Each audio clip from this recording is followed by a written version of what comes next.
आता सध्या लातूरचं प्रकरण जर बघितलं आपण नेट परीक्षेच्या पेपर फुटीचं जर प्रकरण बघितलं तर आमच्यासारख्या गोरगरीब कष्टकर करून खाणाऱ्या पायत्यानं सांधणाऱ्या मोलमजुरी करून खाणाऱ्या लेकरानं डॉक्टरकीचं स्वप्नच बघावं का नाही, हा मोठा प्रश्न निर्माण झाला आहे.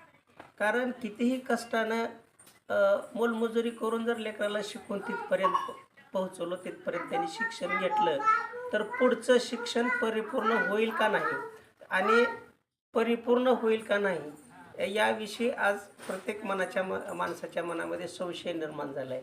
म्हणून आता सध्या तरी वाटतं की बा गोरगरिबानं शिक्षण घ्यावं, आपलं पोरगं डॉक्टर व्हावं, इंजिनियर व्हावं, हे स्वप्न जिथलं तिथं सोडून द्यावं असं मला वाटते. कारण तर विश्वासच राहिलेले नाही. सध्याची जी शिक्षण प्रणाली आहे, शिक्षण प्रणाली इतकी बोगस होऊन गेली आहे, इतकी बेकार होऊन गेली आहे.